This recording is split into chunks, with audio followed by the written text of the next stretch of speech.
Olá, bem-vindos de novo ao meu canal de YouTube. E estou aqui depois de algum tempo para vos falar não sobre um livro em particular, mas sobre uma coleção de livros. Uma coleção de livros que eu já sigo há algum tempo, mas que ultimamente tenho-me desbruçado com mais intensidade. De facto, li 3 livros de rajada dessa coleção. Bem, ainda estou a concluir a leitura do terceiro livro, apesar de ser um livro que eu já havia lido anteriormente, portanto estou a repetir a leitura de um livro. Porquê? Porque esta coleção é uma coleção que segue uma determinada ordem e que, portanto, eu devia ter seguido a ordem quando comecei a ler essa coleção, mas não, comecei por um livro, que é aquele que eu estou a repetir neste momento, que se chama O Beijo da Noite. Esta coleção é da autoria de Shirley Keenan e é a coleção dos Predadores da Noite. Diz aqui, um romance do Predador da Noite. Este livro é para aí o 6º da coleção e foi o primeiro que eu li. São livros de romance. Aliás, Shirley Keenan é uma autora que gosta de se gabar como a autora que fundou o género do romance paranormal. Esta definição pode ser um bocado discutível, mas pronto, ela mesmo não possa não ter sido ela que criou o romance paranormal, ela pelo menos teve um importante papel na construção do nome destes tipos de romances. E neste momento então eu estou a concluir a leitura do Beijo da Noite, mas eu vou falar primeiro sobre o que é esta série. Esta série chama-se Predadores da Noite, Dark Hunters em inglês, apesar de não focar apenas em Dark Hunters, em Predadores da Noite. Temos também os Predadores do Homem, temos deuses, temos vampiros, lobisomens, uma série de criaturas míticas que ela junta tudo e faz uma espécie de salada, mas torna tudo de maneira muito interessante. Qual é a base da sua história? O que eu acho super interessante, a história. É a história, mesmo a história. Ela vai buscar muito à história antiga, à história, à Grécia, a história das civilizações clássicas, a Grécia e a Roma. Vai buscar os deuses gregos, que de facto são os deuses que têm o papel mais importante nestes livros, e é principalmente o papel interventivo de uma deusa grega, a deusa Artemis, que é a deusa da caça e da fertilidade e da lua, por aí fora. Uma deusa poderosa, uma deusa grega poderosa que cria os predadores da noite para ajudar os seres humanos a livrar-se de uma ameaça, que são os chamados vampiros, que aqui não são bem vampiros, aqui são designados de daemons. E o que é que são? São descendentes do irmão de Artemis, do deus Apolo, o deus do sol, que foram amaldiçoados pelo próprio Apolo por uma série de eventos infelizes. Eles foram amaldiçoados a morrerem de forma dolorosa aos 27 anos. E a partir daí, eles ou escolhem morrer ou escolhem permanecer vivos. Mas para permanecer vivos, eles têm que absorver as almas dos seres humanos. E quanto mais almas eles forem absorvendo, mais tempo eles vão ganhando de vida. E então, quando são almas poderosas, mais tempo eles ganham de vida. Os Predadores da Noite foram então criados por Artemis para caçar esses daemons, para proteger os seres humanos. Parece uma história, até aqui parece tudo muito simples, mas a verdade é que não é nada simples. Artemis, na verdade, criou os Predadores da Noite, mais para controlar a personagem principal desta série, o grande herói da série, que é Acheron, que tem um segundo nome muito complicado, que é uma personagem super misteriosa, é um Atlante, ou seja, ele pertencia à Atlântida, o famoso continente da Atlântida que desapareceu e ninguém sabe onde é que foi parar e que muitos acreditam que existe, outros dizem que não passa de um mito. Shirley Keenan diz nos seus livros que a Atlântida de facto existiu, que não foi um mito, e esta personagem é uma personagem por quem a deusa Artemis desenvolveu uma obsessão, uma relação tóxica e doentia. E os Predadores da Noite, o Acheron torna-se o líder dos Predadores da Noite. Os Predadores da Noite servem mais para controlar o Acheron, para manter o Acheron ligado a Artemis, do que outra coisa, e é isso que nós vamos ver ao longo da série. A série, então, neste momento já conta com perto para aí uns 32 livros, portanto é uma série que continua ainda em construção. nos primeiros livros somos muito apresentados aos predadores da noite propriamente ditos. À medida que a série vai avançando, vamos sendo apresentados aos predadores dos sonhos, que são deuses dos sonhos, e aos predadores do homem, que são pessoas, aliás, são animais. Uns são pessoas que se podem transformar em animais, os arcadianos, e os outros são animais que se podem transformar em pessoas, que são os Katagaria, que são raças que lutam entre si de maneira muito, muito aguerrida, são tipo inimigos mortais, quando, no meu entender, eu não vejo grande diferença entre um e outro. São seres humanos que, por acaso, têm duas espécies, são humanos e animais. E há animais, há ursos, os que transformam-se em ursos, em lobos, em panteras, em toda uma série de personagens. O primeiro livro da série, que a autora escreveu, cujo nome agora de momento estou um bocado esquecida, mas julgo que é O Amante de Sonho, não entrou bem na história dos Predadores da Noite.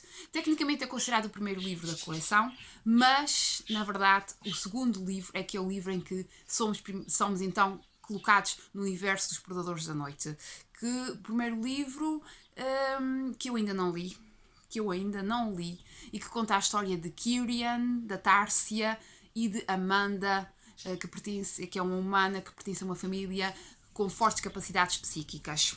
E depois a Amanda tem várias irmãs e depois existem outros livros que até são protagonizados por outras senhoras da família Devereux, é um nome francês, Devereux, julgo eu, se estou a pronunciar bem. Mas então, saltando esse livro, nós temos o segundo livro dos Predadores da Noite, mas o terceiro livro, tecnicamente, da coleção, que é O Abraço da Noite. O Abraço da Noite conta a história de um Predador da Noite, Talon, um celta, que pertencia a uma tribo celta, e Sunshine, que é a personagem feminina da história, e que nós vamos descobrir que ela, no fundo, está relacionada com ele, porque uma coisa que a Sherlyn Keenan também coloca aqui é a parte da reencarnação das almas. Portanto, Sunshine é a reencarnação, é a alma reencarnada da mulher de Talon, que morreu séculos atrás, mais de 1000 séculos atrás. Reza a história que Talon é um dos primeiros predadores do homem a ser criados, é uma pessoa é o mais calmo dos predadores da noite, tem vários poderes bastante poderosos e Astron confia bastante nele. Astron ensinou Talon a reprimir os seus sentimentos e as suas emoções, porque uma coisa que nós vamos perceber ao longo da série é que os predadores da noite, como é que eles são criados? Artemis não pode escolher uma pessoa ao calhas, um guerreiro que acha que é poderoso e diz: ei, tu, Predador da Noite, a partir de agora vais caçar demons para proteger os seres humanos e vais ser imortal. Não, geralmente os Predadores da Noite funcionam assim. Nós temos um homem que morre de uma morte violenta, que é traiçoado e que nesse momento pede vingança, pede que a deusa Artemis o ajude a vingar-se dos que o atraiçoaram ou atraiçoaram a sua família, uma série de coisas. Portanto, todos os predadores da noite são pessoas que são homens, guerreiros, ou mulheres, também temos mulheres predadoras da noite, e também temos livros protagonizados por mulheres predadoras da noite, apesar de eu ainda só ter lido um, que é o da Danger Rose, que é uma predadora da noite francesa, mas isso é outra história, não está aqui dos 3 livros que eu estou a falar. E, portanto, eles têm todos um passado doloroso, muito doloroso. E Talon foi, para além disso tudo, foi amaldiçoado pelos deuses celtas, principalmente por um deus celta, Camulus, porque Talon era um guerreiro poderoso e na sua arrogância matou o filho do deus Camulus, e então o deus Camulus amaldiçoou a perder todos aqueles que amava. Perdeu a mulher, Ninia, que agora cuja alma reencarnou no corpo na Sunshine, perdeu os tios, perdeu a irmã, perdeu todas as pessoas, foi atraiçoado pelo seu clã e decidiu vingança. Artemis ajudou com a vingança e a partir de agora ela fica com a sua alma, ela tem a alma dos predadores da noite que pertencem-lhe, e só há uma razão que possa levar estas pessoas a recuperar a sua alma, e é o amor. O amor. Portanto, se eles encontrarem a sua alma gêmea, uma mulher que esteja disposta a se sacrificar para recuperar a alma deles e colocá-la de novo no corpo deles. A história de Talon, então, tem várias partes muito interessantes. Foca muito no romance entre o Talon e a Sunshine. A Sunshine é uma personagem meia doida, é uma mulher assim meia maluca, é uma artista, mas está sempre a esquecer as coisas. Tem diálogos super deliciosos, é muito interessante. Em termos de conteúdo para desenvolver a história dos Predadores da Noite, não é um livro propriamente grande, que desenvolva grande coisa. Somos aqui apresentados pela primeira vez ao irmão gêmeo do Ashron, o Stinks, que é uma personagem que aqui tem pouco relevo, mas que no futuro vai ter o seu próprio livro, e pelo que eu já ouvi falar, há muitas pessoas que até preferiram o livro do Stinks ao livro do Ashron. Uma coisa que eu tenho a dizer sobre o Ashron é que toda a gente idolatra o Ashron como se ele fosse perfeito.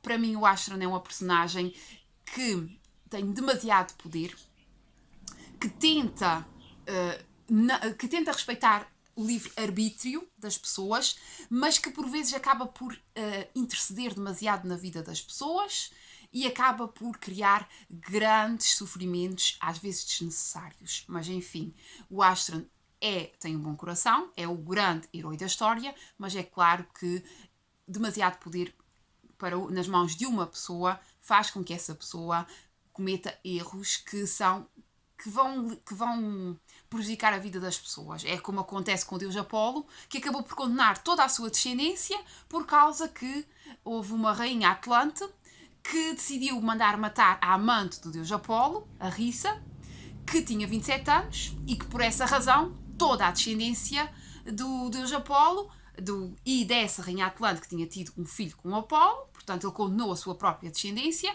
a morrer aos 27 anos por causa disso. É muito poder nas mãos de uma pessoa, e o que sai da boca para fora uma maldição, pelo que eu percebo aqui nestes livros, uma maldição que sai da boca para fora de um deus, acaba por arruinar a vida de muitas pessoas e até mesmo pode mesmo causar a destruição do mundo. Depois da história do Talon, uma coisa que o Talon, nós somos introduzidos a vários outros Predadores da Noite, para além do Talon. Temos aqui um vislumbre do Kyrian, que eu não li o livro dele, mas ele aparece aqui.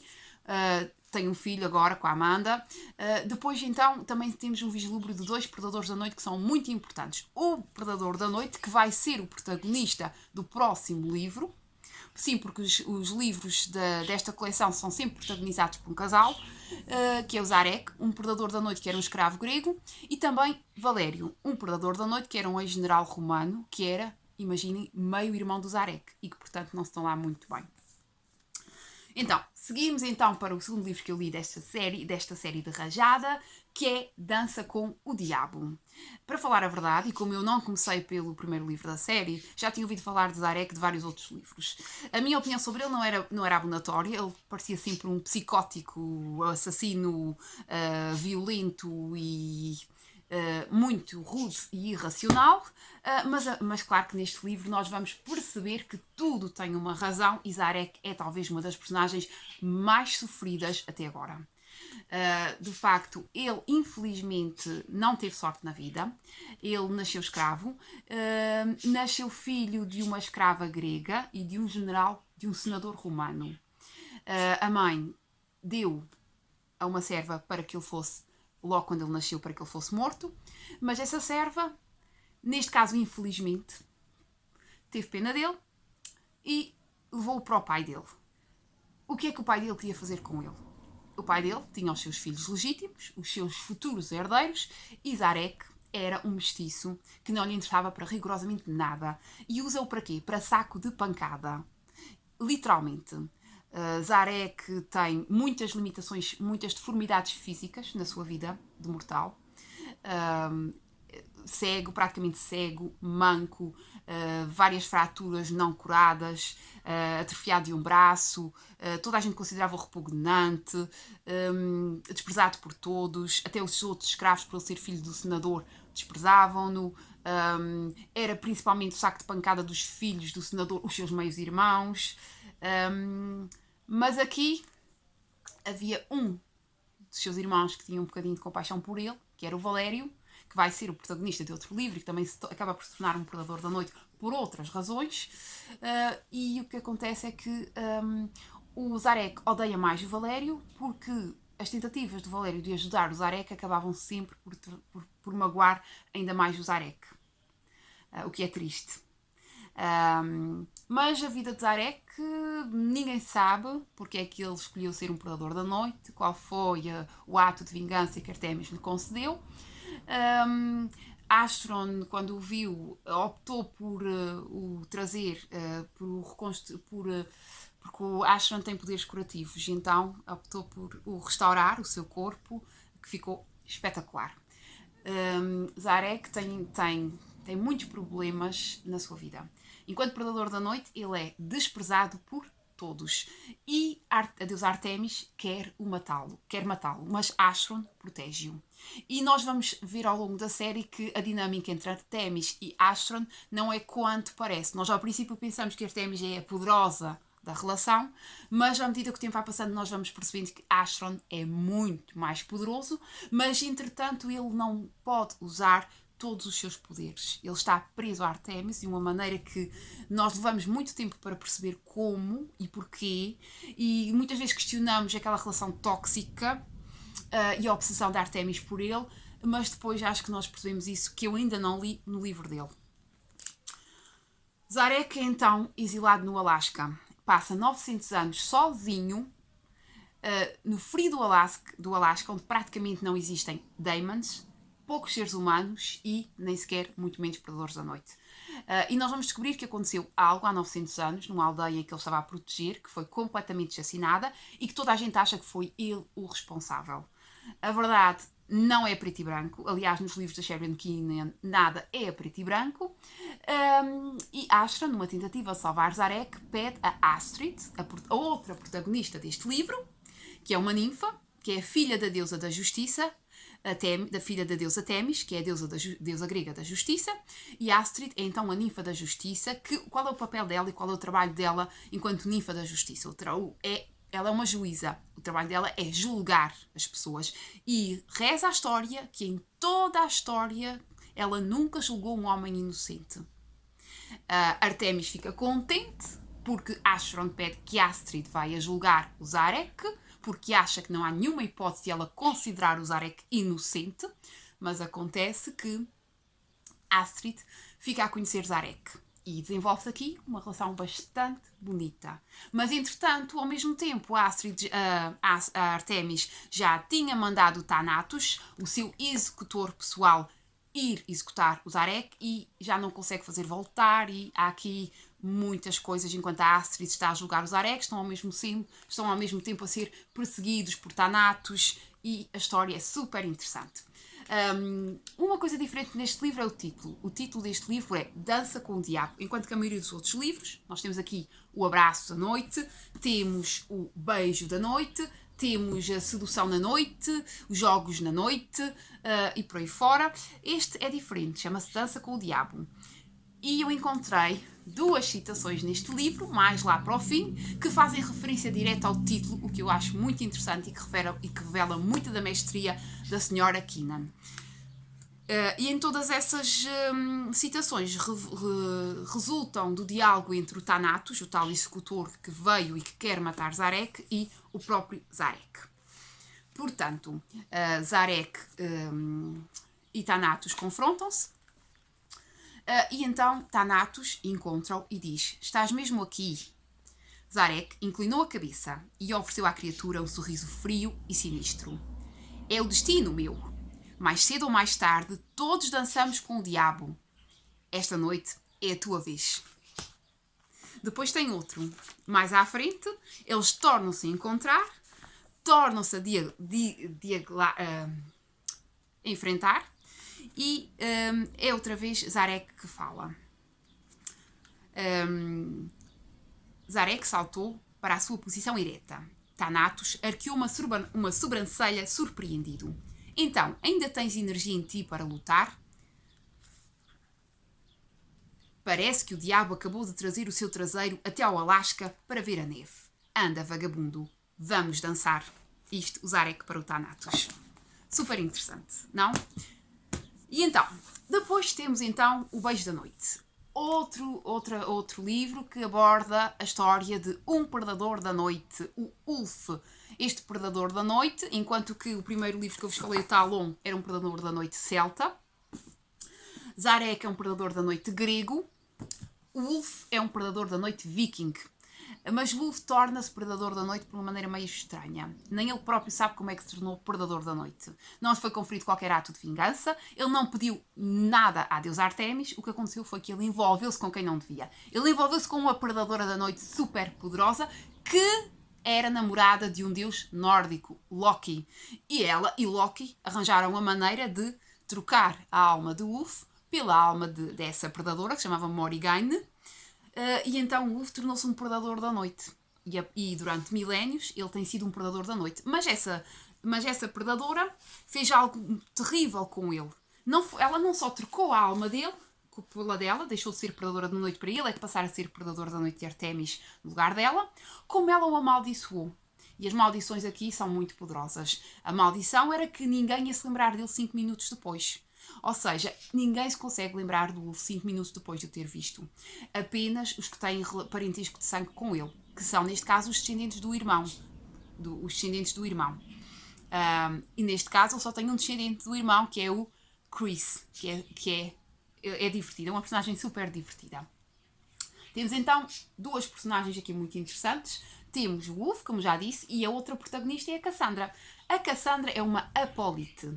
Ou seja, é uma descendente de Apolo que aos 27 anos está condenada a morrer dolorosamente, ou então a tornar-se um Daemon. Só que a Cassandra não é um Apólite qualquer. Ela é a última descendente direta do filho da deusa, da rainha Atlante, que mandou matar a amante e o filho de Apolo. Portanto, assim que Cassandra, que o último descendente de Apolo, dessa linhagem, morrer, o mundo, Apolo também morre, porque foi uma maldição que ele próprio se colocou a si próprio, depois de perceber que tinha amaldiçoado todos da sua espécie. Este Apolo, nós ainda não conhecemos muito bem este deus, ele só aparece às vezes de relance, mas ele realmente é um deus muito complicado. E o pior é que ele é o deus do sol, e sem sol não há vida, portanto estamos lixados. E a Cassandra, infelizmente, está prestes a fazer 27 anos, faltam apenas 8 meses, e ainda não tem um filho, ainda não tem um descendente. Portanto, quando ela morrer, o que é que vai ser de nós? E depois ela, para além disso, ela está em constante fuga. Ela está em constante fuga dos Apólite e dos Daemon, que acreditam que se a matarem, vão ficar livres da maldição, da tal maldição de morrerem ou de se tornarem em Daemon, que é um mito, porque é o contrário. A linhagem dela não pode morrer porque vamos morrer, mas é todos. Neste livro, ela tem uma guarda-costas, que é uma personagem que ainda não sabemos nada sobre ela, mas que no futuro vamos ficar a saber muito, e é uma personagem super interessante, que é a Catra. A Catra. Para já, aqui ficamos a pensar que ela é aia da... Sabíamos que ela é aia da Artemis, mas é muito estranho porque ela tem relação com a Artemis, tem relação com a mãe do Ashran, que é a Polymne, que é destruidora, que é uma deusa atlante extremamente poderosa, mas nós estamos aqui para falar disso para já. Estamos aqui apenas para falar que a relação entre Ulf e Cassandra vai ser muito interessante e super importante para a salvação da raça humana. E para já, são estes os 3 livros que eu li, agora assim, mais de rajada. Claro que agora pretendo fazer uma pausa, voltar-me para outras leituras, mas eu tinha que falar sobre esta coleção, que eu acho super interessante. E foi assim uma espécie de resumo, para vocês ficarem a saber um pouco sobre os Dark Hunters. Bye!